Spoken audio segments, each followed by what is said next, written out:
नमस्कार, मैं Dev Pandey, researcher and consultant optometrist, joint secretary Indian optometric federation. मैं Dev Netralaya and vision therapy centre में practice करता हूं। आज बात करेंगे हमारे देश के प्रधानमंत्री आदरणीय श्री नरेंद्र मोदी जी के द्वारा जो देश को 4-5 दिन पहले एक रिक्वेस्ट किया गया है, जिसमें उन्होंने कहा है कि कम से कम 1 साल तक सोने का खरीद न करें। दूसरा, उन्होंने कहा है कि पेट्रोल और डीजल का बचत करिए, कम से कम गाड़ियाँ चलाइए। तीसरी बात जो उन्होंने कहा है कि भोजन में तेल का कम से कम सेवन करें। और चौथी बात उन्होंने जो कहा है कि विदेश यात्राओं से बचो।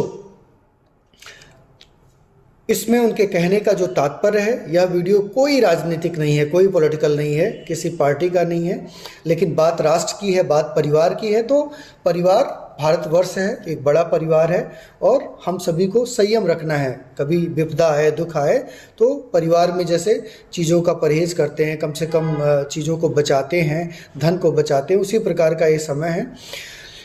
एक्चुअली मित्रों की दुनिया का सारा कारोबार अमेरिकी डॉलर में होता है और अपने पास जितना डॉलर सेव रहेगा, डॉलर बचा रहेगा, उतना हमारा देश मजबूत होगा।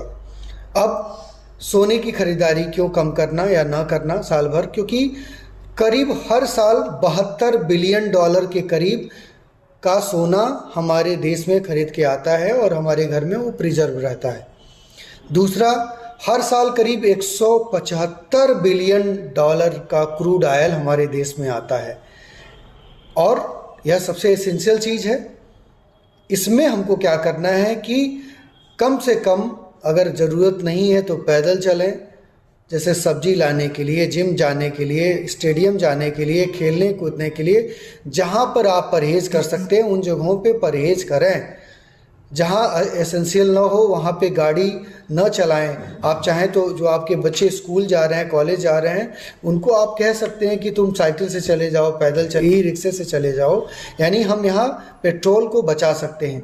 डीजल और पेट्रोल का प्रयोग वहीं हो जहाँ ज़रूरी हो, जैसे बसेस चलते हैं, गाड़ियाँ चलती हैं, परिवहन चलता है, कृषि में पंपिंग सेट से लेकर और जो उपकरण चलते हैं, धान काटने वाली मशीन, गेहूं काटने वाली मशीन, पंपिंग सेट, ये सब चीज़ों में जहाँ ज़रूरी है उसका तो प्रयोग करना होगा, क्योंकि हमको भोजन चाहिए, उसके लिए कृषि चाहिए। लेकिन जहाँ जैसे नेताओं की गाड़ियाँ में 50 गाड़ियाँ या कोई प्रभावशाली व्यक्ति है उसके साथ 10, 20, 40 गाड़ियाँ चल रही हैं, इन गाड़ियों को कम करना होगा। भोजन में तेल की मात्रा इसलिए क्योंकि मैक्सिमम पाम ऑयल का प्रोडक्शन इंडोनेशिया और मलेशिया जैसे देशों में होती है, जो विदेश से ही खरीद के आता है। तो हम भोजन में तेल का वैसे भी प्रयोग कम करेंगे तो हमारे शरीर को फ़ायदा, हमारे स्वास्थ्य को फ़ायदा है। और विदेश यात्राओं में भी अगर हम जब जाते हैं, अपना मित्र पारिवारिक देश नेपाल को छोड़कर मैक्सिमम जगहों पे हमें डॉलर में ही पैसा खर्च करना होता है। तो हर साल करीब 32 करोड़ लोग अपने देश के विदेश यात्राओं पे जाते हैं, तो हम विदेश यात्राओं को कम करें। यह एक सामाजिक एक अनुनय विनय है जो प्रधानमंत्री जी ने किया है। इसका राजनीतिक कोई मतलब नहीं है। और युद्ध हो रहा है, जो भी गल्फ़ कंट्रीज़ हैं जो तेल का प्रोडक्शन करती हैं, जिनके दरवाजे से तेल आता है, उनके यहाँ युद्ध हो रहा है और अमेरिका इसमें इन्वॉल्व है तानाशाही के रूप में। तो स्वाभाविक हम उसको ऐसे चेंज नहीं कर सकते, हम जाके उससे लड़ नहीं सकते।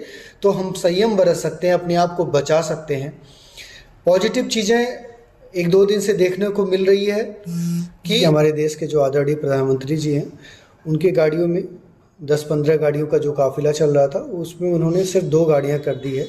देश के प्रधानमंत्री हैं तो उनकी सुरक्षा ज़रूरी है।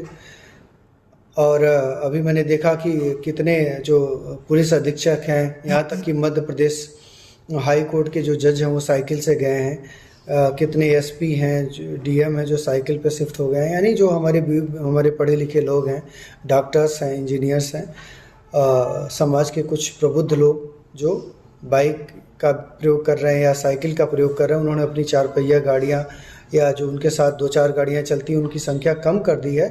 तो ये अच्छी बात है, एक अच्छा पहल है। हम सभी को भी इस पहल का समर्थन करना चाहिए। मैं भी सोच रहा हूँ कि शाम तक साइकिल खरीद लूँ। कल ही मैंने प्लान किया था लेकिन मैं ले नहीं पाया। और कुछ ना कुछ तो करना होगा राष्ट्र के लिए। देश हमें देता है सब कुछ, हम भी तो कुछ देना सीखें। सूरज हमें रोशनी देती, हवा नया जीवन देता है, भूख मिटाने को हम सबकी धरती पर होती कहती है। तो जय हिंद, जय भारत, वंदे मातरम।